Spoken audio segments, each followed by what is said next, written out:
Alright, hello everyone. Welcome back to my channel. It's AP has knocked me out, man. APs and finals for my DE classes took me out. Like I said, I was planning to film my second video for the subtle life over spring break, and then we went on vacation, and I got busy with getting school stuff done. I had my GIS final. I have AP exams, tons of them last week. So, unfortunately, it has been about a month since I've uploaded, which isn't ideal. But I'm glad to be back. Glad for my workload to finally be settling down. I just have AP Physics left, and we've kind of given up on that one. So we'll figure it out. We'll see how that goes. But today I will not be reviewing the Cell Knife because over that time I haven't stopped reading, and I finished Knife of Dreams, and I have a lot to talk about with that book. So I'll jump right into it. I love Knife of Dreams. So I mentioned, so if you watch through my Crossroads of Twilight review, I didn't really like it. I did not like Crossroads of Twilight for the large part. That's when the slog truly hit me. I think I was able to get through the other slog books. I liked it, especially when it focused on characters that I enjoyed, and they weren't too bad for me, especially because I liked the little political societal stuff that was going on in those books. Crossroads of Twilight, though, it just got old, it just got slow, and it focused too much on kind of the boring plot lines for me to get really invested in it. And I was nervous, right? I'm 10 books into a 14-book saga, and it's slowing down. And thank God Knife of Dreams picked it back up. This book is phenomenal. It is in contention for one of my favorite Wheel of Time books. Obviously, that's probably because of how slow this one was, and I'm sure if I revisit the series and I just take some time off from this book, that will, change and alter. But I really like this book. It almost felt as if, essentially, like books 7, 8, 9, 10, maybe 8, 9, 10, were the rising action for one long book. And here in Knife of Dreams, all of that came to its climax. We finally reached the climax of that longer story, because Knife of Dreams is just the culmination of so many different arcs across books. And I'm going to include this in the non-spoiler section, because I assume that if you're watching a review of the Knife of Dreams, you've made it to Knife of Dreams, so you've read the other ones. But I guess skip ahead a couple, maybe a minute or two if you don't want to hear what particular plot lines are finished up. But we're finally getting an end to Perrin and his conflict with the Shido and the rescue of Faile. Matt's been out of Ebundar, I think, for a book now, maybe two. For like a book now, but still the actual conflict and the actual interaction with Tuon didn't finish up until this book. Rand is finally moving. Rand just kind of sat there for like 3 books, only doing stuff at like the very end, but Rand started moving. Rand started having actions here in the Knife of Dreams. I would say that for Wayne and the Siege on the White Tower, that one actually kind of kicked into high gear and started to reach its started to move at the end of the last book. But so it was actually a lot more subdued in this book, as we just kind of see Wayne through the tower. But it was a nice change of scenery from just sitting in the camp for 4 books like we had before. Elaine finally takes the throne, and Elaine finally is finishing up her fight for the throne in this book, and it's just everything concludes. And there's smaller storylines across the story that are kind of finishing up. We're seeing a conclusion of sorts with the White Cloaks. We're seeing a conclusion of sorts in Tarabon. And we just kind of get these nice little bows. We finally start to wrap up essentially this 5-book saga that a lot of these storylines have been going on for in this book, and just that rapid acceleration and finally completion of that just gave this book an energy that I think the books before it were lacking. Even when I enjoy those books, I could recognize that it was moving slower, it had a slowed down pace, but with Knife of Dreams, that pace was quickened. I finally felt like we were doing things at a more rapid pace than we were in books prior, and it gave the book an energy that it made it so much fun to read, even beyond the huge, big, ultra climactic moments, especially I think there are certain parts where finally characters piece things together, and that was a super satisfying part for me, especially in Rand's story, especially in Matt's story, where things kind of get clicked into place, and it was just super. That was just super satisfying to see there. And I think that it was able to deliver on the big action spectacles that were missing. There were huge battles for multiple different characters, massive sieges and armies, the kind of stuff that you would see maybe once per book in the earlier books. There are several of these happening simultaneously in this book, but it doesn't feel overwhelming, especially because it's balanced out, in my opinion, with a lot of the more fascinating moments, but those more slowed down, personal and political decision making and results that I think Robert Jordan was especially good at. Like I said, those puzzle pieces clicking into place. I think Matt's story, yes, the huge fights, the big fight at the end was wonderful. But I think even just the small pieces coming into place and the characters and you figuring things out. I think Egwene was, I think her story was a really big portion of that I enjoyed.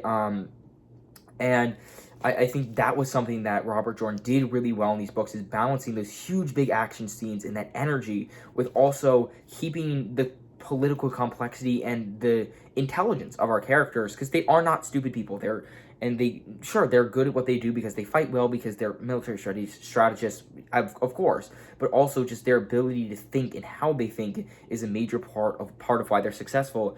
And Jordan's ability to keep them thinking, and despite the more high energy combat almost focus of the book, was something that was really refreshing to see. And I think it kind of reinvigorated my excitement for the next couple of books, because it finally feels like we're in the end gambit. There was a ton of mention of Tara Gardam in this book.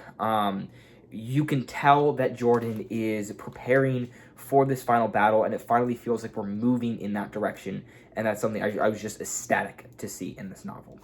But I have a lot of spoiler-filled thoughts, so I'm going to get to that in a second.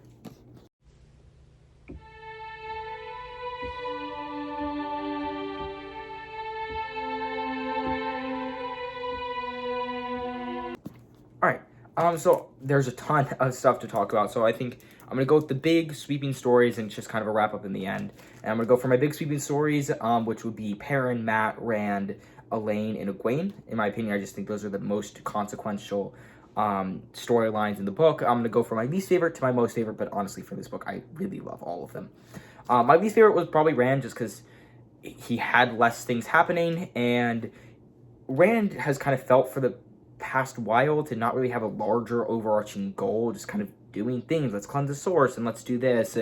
And so it had some great moments and some great payoffs, but just less, for me at least, connecting threads that made it as enjoyable to to read through. But I do still think there are some great moments. I think Loial, and finally kind of reconnecting, that was something that, like, I didn't know that I was missing, but it was something that it was nice to see him back and kind of get more conclusion to his story. And then I guess for Rand, it's the big fight scenes. He has the assault on the manor was amazing. It was really awesome, and just seeing just these massive uses of the power and just wall energy at play in that battle was just an exciting read. And there are other character moments in there that were enjoyable. Seeing Simraj getting usurped and found out as the false daughter of the Nine Moons was super satisfying, especially after I think it was at the beginning of this book, some insane reading at the beginning of this book. That was awesome, and I just showing, especially I think the Rand, at least, I think the character work with his conflict with Lewis Theron and his insanity. I guess I'm still not 100% sure if he's mad. I don't know if he's 100% sure if he's mad or not. But just his attitude and his mindset, the mindset that he's adopted. He loses a hand and just moves on, and just this wrestle with Lewis in his mind is so that was the most compelling part of it. Yes, it had these great and exciting action pieces, but just him grappling with trying to keep the secret of his insanity, which doesn't turn out too well by the end.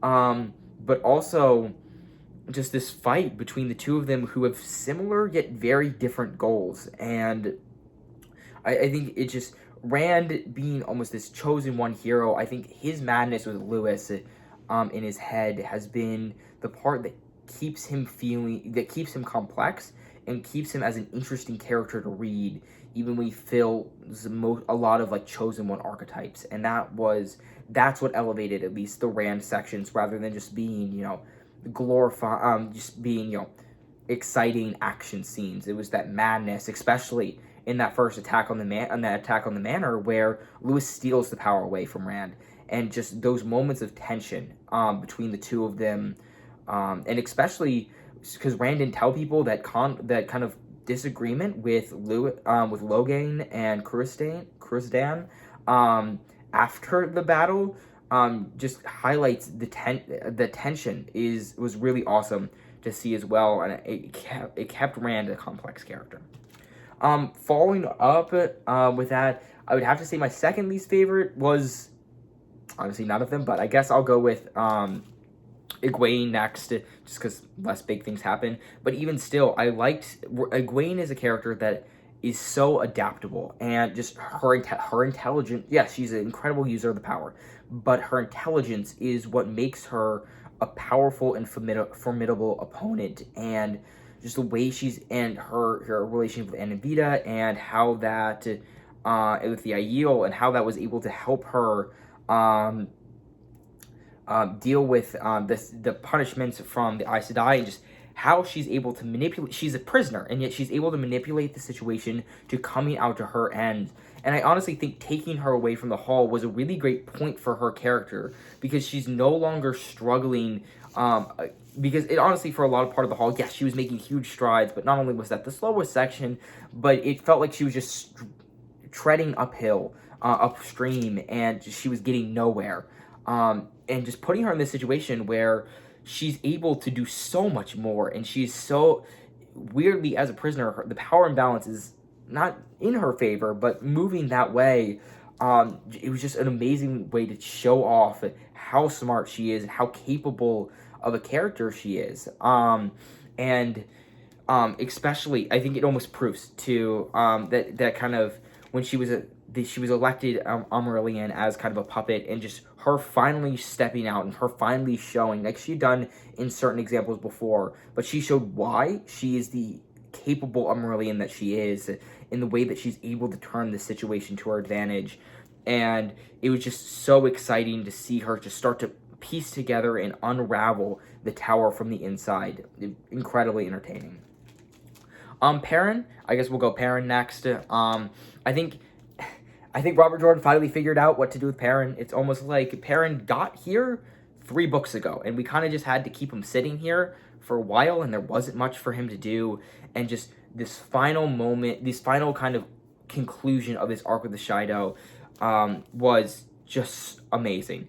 I like I think one of the biggest strengths with Rand, and I think with Perrin, I think with Mat, is the recontextualizing of the Seichan was amazing, right? For a while, because for a lot of the books, the Seichan were just another bad guy, and for parts of it, it honestly felt as a second Trollex, right? Obviously not the Dark One itself, but they were treated as this overwhelming force that everyone had to band together against them. But in how Perrin is interacting with them, how Rand interacted with them, how Mat interacted with them, they're becoming more and acting more like just a genuine country, another player in this massive political landscape, a powerful one, to be sure, and a hostile invading force, absolutely, but the nuances between the ranks and the deals that they make, and when you start to meet with them on a more individual level, because we didn't really, it wasn't until the last book somewhat, and more into this book especially, we got more of that view into the individuals among the Seichan. And obviously they're these foreign power, and they don't really, they showed up later in the series, so we don't have as much of an attachment to them. But I think that the nuance with the Seichan was an amazing part of this book, and making it so that we no longer have two different threats that are dividing us, the Seichan and the Dark One, but instead they're just another force, another power that can be reasoned with and discussed with, and can help with this end battle. And I love that about Perrin's arc. Someone who was initially saw it as a deal with the devil, and to the end, I wouldn't say he was on Team Seichan, but I think that much more open to the Seichan, and I think that was a really awesome part of just a little part of that of Perrin's arc. And then just the final preparations and fight into the Shido camp, amazing. It just so exciting, and there's a reason I love Jordan's huge battles. I think he writes them so well. I think he writes fights so well. And just that final moment of finally Faile and Perrin, one of my favorite couples in the Wheel of Time, finally meeting back up together. Amazing. I really enjoyed Perrin's arc. It finally felt like Jordan knew what to do with him. He finally got to the point where Perrin could do something again, and really awesome there. And I guess to Faile, because that's part of that whole storyline, seeing how capable and how resourceful she is. There's part of the reason I like her and Perrin together, and just there's a lot where just like I wanted to kill Galena, and and I don't regret what happened to her. She's part of the Black Aha, and I don't regret it at all. But wow, just a phenomenal end to Faile's arc there. After Perrin, I will talk about Elaine's arc. And once again, I loved Elaine's arc. We felt like we were finally coming to the climax of her arc. And the beginning is a lot more of the little moments, and we get to see more into, I like to see more to the logistical side with the map room, and just those more subtle hints of Targum, with the shifting of the hallways, and really interesting there. And I think it starts to obviously heat up when Elaine is kidnapped by the Black Sisters. And that was a incredibly tense scene, because you could tell that something was going to go wrong. And that whole time, there was a lot of stress there. And very panicked through that entire section. And the whole just like breakneck pace, the next part of the rescue, and then finally into that big, huge climactic battle, was amazing. And it gets your blood racing. And once again, and for her part again is just just finally giving these characters the chance to show why they are in the places that they are, the skills that they possess, and what they're able to do. The reason why Elaine is a good queen, is going to be a good queen. The reason that Bridget is known as this legendary warrior in general, and just seeing people who are good at their job do their job well. How Elaine commands situations, and how Elaine is able to maneuver people and maneuver places and things and take control of situations was just amazing, and really exciting to see just how capable she was, and how she was able to control these insane situations. Absolutely amazing. And just that final chills in that final scene in the throne room, where she is finally declared queen of Andor.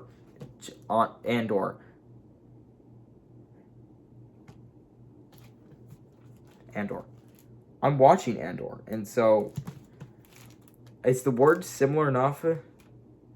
I don't know. I'm actually nervous. I'm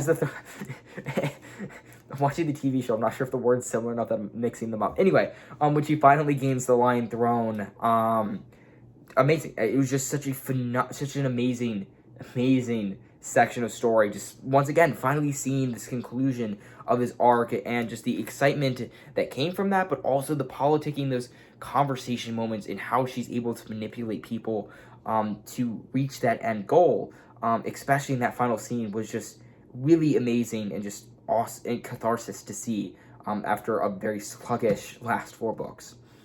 And then probably my favorite, Mat and his arc. It slowly shifted. In the beginning, I definitely had Perrin as my favorite character. shifted a bit to Perrin is probably my favorite character, then Egwene, then probably Rand, Elaine, Matt. It's insufferable in the first couple books, but slowly Matt has grown to be my favorite character. And part of that's because of, as I said, I think George just kind of didn't know what to do with Perrin for the last couple books, and so I think Egwene and Matt kind of became two of my favorites. But I love Matt. I love him. I love his character, and just he's someone who's funny, someone who's smart, and who does not want to be where he is, and yet he makes the most of the situation, and he's just a genuinely good person while doing it. I love Matt for that reason, and I think there's so much to love in this book with Matt. I think his time with the traveling show and how he's interacting, how he's balancing all of these different things with the Aes Sedai and the Suladam and Tuon and all of these different groups that want different things, and a lot of them are very unruly. The Aes Sedai and the Suladam are especially want to do things, and Matt does not want to, and Matt is like, I'm just trying to keep you safe, and I just think him balancing all those things, and yet and all of that while trying to court Tuon, which they're both incredibly smart people in different ways, and those once again those two, Matt and her together, just amazing. Not because it's a great romance, but because just they're two characters who are really smart and really interesting. And seeing the two of them play off of each other was just really fun dialogue to see, especially as Tuon treats it almost like a game, and she's probing further into this new area, this new continent that she's been exposed to, and Matt's obviously trying to marry her, and it's just really great moments there. And there are other phenomenal moments there. Lots of heart-wrenching scenes, especially with the Seichan, especially I think really that part where the dead rise in that one town was gut-wrenching, and then the exciting part, right, where Tuon and Matt have this great moment in the tavern together. Then they have to fight the merchants, and now suddenly they're on the run and things are moving and we're progressing, and just so exciting. And we kind of get to this point where I think Tuon understands more about Matt, and she kind of realizes who he is when she meets the band, and sees what he's capable of as a general and as a leader, and this even more opens up in this competition relationship game that they have. And once again, I think, and then we come to that final portion with the Death Watch guards as they take Tuon away, and as Matt's kind of manipulating the Seichan, but seeing the faction within the Seichan, make Tuon, who is now the Empress of the Seichan, these Death Watch guards who are loyal to her, these factions that allow the Seichan to be now less of a one-dimensional villain, which I think they were when they first emerged. These one-dimensional villains, oh my gosh, they're chaining up Aes Sedai, and they're doing all of these, they're invading, and they're doing all these horrible things, to showing that perspective, making them characters, and having that mutual respect between the two of them, that difference of opinion, but the ability to overcome that was an amazing part that we saw a lot through Tuon, and then a little bit at the end with the Death Watch that I loved about this book, is because I mean, Jordan deserves all the credit for how well realized the Aiel culture is. It is one of the most it's commonly cited as one of the most well-developed cultures in all of fantasy, and I agree with that statement. But I think that obviously I don't think the Seichan will not be at that level. There's just simply is not enough time. But I think that allowing Jordan has that ability to create these amazing, multi-dimensional, different perspective cultures that look at the world a completely different way, and yet make them believable. And I think that especially with Tuon's perspective here, you're able to see that through the Seichan, and while they may not be as well developed as the Aiel, it's Jordan, and so after like a couple books, they're an incredibly well developed and an incredibly interesting culture to look at and see how they approach the world. And of course, you have the phenomenal final battle with Matt, once again on the edge of my seat. I love watching the Red Band reading about the Red Band fighting. They are just amazing, and a phenomenal, just like a bang to end the book on. It was exciting, especially kind of that final moments as Tuon confronts the Seachan back in Ebundar. Phenomenal end to the book. And then I guess the smaller things that occurred. The prologue with the White Cloaks was something interesting, and it'll be intriguing to see what Jordan does with that in the next book. Obviously, there was a ton of stuff. There was quite a number of things with the Forsaken, and just kind of almost build-up moments of what's coming next that I think will be interesting to see what happens there in the next couple of books. Obviously, with their plans thrown in disarray now that Cimarron has been captured. I think that Nynaeve was an interesting part. I think that she's slowly gotten less infuriating, but she's also gotten less and less screen time, which I don't know if probably correlated. But especially her and Lan, I think that big payoff with Lan is coming up. And I think the smaller story, and I guess the other big one was the Windfinders. And them talking about their bargain, them talking down in Lillian about what's happening next, and coldest line of all time from Logain, Morn on the way to Tara Gaiman, and I think for the smaller storylines, it was setting things up versus our larger storylines was tying things up. So the big storylines was kind of closing out, I think, because like the beginning sector was getting to the Dragon Reborn's dominance. I think this middle sector was setting the stage for all of our major players into this final battle. Rand and his control of kind of the southeast largely, and final movements with the Seachan, getting Matt in position with his connection with Tuon and his army back into play. Perrin's army finally being back into play now that Faile has been recaptured. Egwene kind of closing up the splintering of the White Tower, that whole saga. And then Elaine finally gaining control of Camerlin's armies. And I think that just getting our major players into position, closing out their kind of mid-story arcs, was kind of the big theme for this book compared to our smaller stories, like those little snippets, chapters, half chapters here and there, which seem to almost be setting up and moving your smaller armies into position, right? Just moving, and I think that's the biggest takeaway for me from this book. Was not only was this exciting, but this was a book about conclusion. It was concluding the middle portion of this story and just moving the pieces into place. If you're ever playing a board game, especially Risk, and you finally get all of your armies where you need them to be for your next major attack, that's what this book felt like. Jordan finally has all of his pieces in place, and the next 3 books are going to be where he finally moves them. Looking forward to the next 3 books, it will be interesting because now I believe I do switch over to Sanderson in book 12. I think I finally switch over into the part Jordan, part Sanderson parts of the novel. And that's just going to be something interesting. Obviously, another author taking over a book series in the middle is going to be a big change.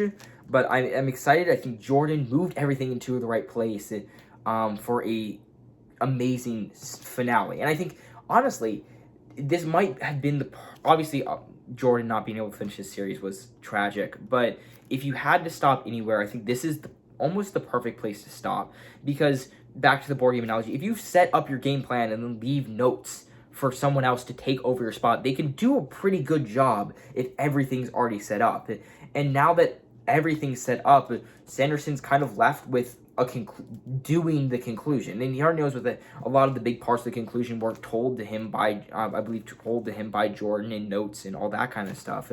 And so, I think that this would, probably the best place for Sanderson to pick up, if he had to pick up at all. But yeah, thank you for watching this review. This one is definitely longer, but I had a lot to talk about with Knife of Dreams. It was an amazing book. I really loved it, and yeah, sorry for not uploading for a while. Hopefully, track season is pretty much over at this point. AP testing is almost over, and hopefully we'll be transitioning to summer reading pretty soon. I'll have to find a really long series to start reading over the summer. But thank you so much for watching, and I hope to see you next time. Goodbye.